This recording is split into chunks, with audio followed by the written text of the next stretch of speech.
Hello everyone. इस question में एक ट्रायंगल एबीसी है, एक्यूट एंगल ट्रायंगल है। एडी और बी और C F are the medians. E F और आपका जो ई एफ के कोऑर्डिनेट्स आपको गिवन है, ठीक है। और ट्रायंगल एबीसी का सेंट्रॉइड है जी, ये भी गिवन है। तो आपको बताना है इक्वेशन ऑफ एबी, ठीक है। ये 3 क्वेश्चन रहेंगे। ये फर्स्ट क्वेश्चन है, अगले 2 क्वेश्चन है, इसी पैराग्राफ के क्वेश्चन है। तो एक बार मैं पूरा डेटा निकाल देता हूँ, तीनों क्वेश्चन में यूज हो जाएगा। देखिएगा, ये ए बी सी है। एक्यूट एंगल का मतलब तीनों एंगल्स आपके जो रहेंगे वो लेस देन 90 रहेंगे, ठीक है। ए की कोऑर्डिनेट नहीं पता अपन को, राइट, ना बी के कोऑर्डिनेट ना सी के कोऑर्डिनेट। तो ऐसा कर लेते हैं, इनकी मीडियंस हैं। ये मीडियन है, this is also median. Median का मतलब जो अपोजिट साइड्स को 2 इक्वल पार्ट में डिवाइड करने वाली लाइन, जहाँ मीडियन इंटरसेक्ट करते हैं, that is centroid. D, this is E और एफ। ई के कोऑर्डिनेट आपको दे रखे हैं बेटा, this is 3,4 and this is 1,2, ठीक है। डी के कोऑर्डिनेट नहीं पता और जी के कोऑर्डिनेट पता है, centroid. This is given as कितना, 2, 3,2, ठीक है। अच्छा, तो एक इंपॉर्टेंट प्रॉपर्टी मैं आपको जस्ट बता देता हूँ, है ना। ये क्या है, ये मिड पॉइंट्स हैं, ये भी तो पता है सबको, ठीक है। ये मिड पॉइंट्स। अच्छा, तो जो इनके फोटो मीडियन के फोट होते हैं, उनको मिलाने से एक ट्राइंगल बनता है। वो ट्राइंगल का जो सेंट्रॉइड होगा वो सेम होगा जो ए बी सी का होगा, है ना। सेंट्रॉइड सेम रहेगा। तो डी के कोऑर्डिनेट को मान लेते हैं अल्फा कॉमा बीटा। तो सेंट्रॉइड जी निकालते हैं। जी, जी मतलब सेंट्रॉइड। सेंट्रॉइड फोर ट्राइंगल बात कर लेते हैं डी ई एफ, इसके लिए बात कर लेते हैं। तो कितना आएगा एक्स कंपोनेंट, तो एक्स कंपोनेंट आएगा आपका x1 प्लस x2 प्लस के x3/3। तो x1 का वैल्यू कितना दे रखा है सेंट्रॉइड का, 3। तो जो आ जाएगा 4 प्लस के अल्फा इक्वल टू 9। तो अल्फा का वैल्यू 5 आ गया। सिमिलरली y कंपोनेंट तो आ जाएगा 2 प्लस के 4 प्लस बीटा बेटा एंड अपॉन में 3, और ये कितना दे रखा है आपको 2। इसको सॉल्व करो तो बीटा का वैल्यू आ जाएगा 6 माइनस 6 तो 0। तो डी के कोऑर्डिनेट आ गए आपका 5,0, ठीक है। अच्छा, ये बातें समझ में आएंगी, सिर्फ अभी डी आया है, ठीक है। अब डी के आने के साथ साथ अब आपको निकालने हैं इनके वर्टेक्स के कोऑर्डिनेट। तो वर्टेक्स निकालने के लिए x1 y1, इसको मान लें x2 y2 x3 y3। अब देखो एबीसी का सेंट्रॉइड क्या है, एबीसी का सेंट्रॉइड क्या है, एबीसी का सेंट्रॉइड है जी। तो जी कैसे आता, जी की कोऑर्डिनेट अगर हम बात करें x1 प्लस के x2 प्लस के x3/3 करेंगे, तो वो क्या एक्स कंपोनेंट 3 की इक्वल होगा, 3 कर 9 आ गया, एक इक्वेशन आ गया, ठीक है। Similarly y1 plus y2 plus y3, तो सेंट्रॉइड कितना आ जाएगा आपका 2 के इक्वल होगा। y3 करेंगे तो 2 और 3 उस तरफ चला जाएगा तो 6। ये आपके पास आ जाएगा इक्वेशन नंबर 2।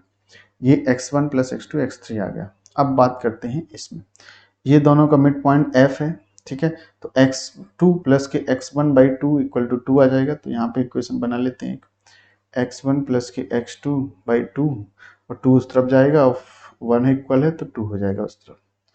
ये आपका first equation. Similarly y1 plus y2/2, तो 2 है तो टोटल 4 हो जाएगा। दिस इज फर्स्ट हो गया, तो ये थर्ड है और ये फोर्थ बना लेते हैं। सिमिलरली यहाँ पे बात कर लेते हैं अपन x1 प्लस x3 का, ये 6 हो जाएगा।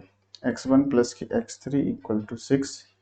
फिफ्थ इक्वेशन y1 प्लस के y3 इक्वल टू कितना है जी, 8 हो जाएगा, ठीक है। ये आपके पास इक्वेशन नंबर आपका 6 हो गया। तो ये सारी चीज़ें आ गई। सिमिलरली अपन बना लेते हैं, क्या बना लेते हैं बेटा, y2 प्लस के y3 यहाँ पे बात कर, इन दोनों की बात कर लेते हैं, है ना। तो x2 y2, तो y2 y3 का वैल्यू कितना है तो 0 हो जाएगा, है ना। इसको मान लेते हैं 7th नंबर के। तो x2 प्लस के x3 इस पे मान लेते हैं, तो कितना है x2 x3, ये आ जाएगा 10।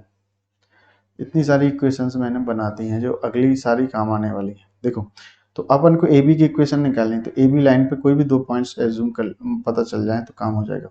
तो एफ पता है अपन को बेटा 1,2 है, ठीक है। एफ के कोऑर्डिनेट पता है।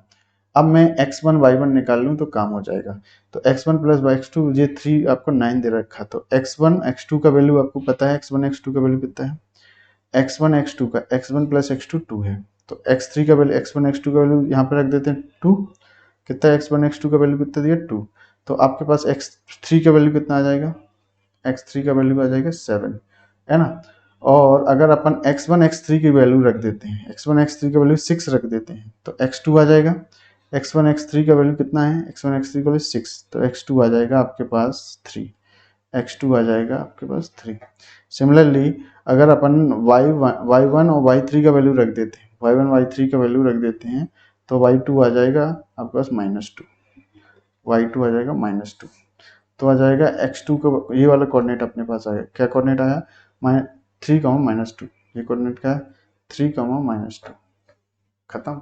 3, -2 आ गया। तो अब आपको क्या करना है, इक्वेशन निकालनी है इसकी, तो इसकी इक्वेशन निकाल लेते हैं। एक 3, -2 आया, 3, -2, और एक आपके पास था 1, 2, तो इसका स्लोप निकाल लेते हैं इनको ज्वाइन करने से।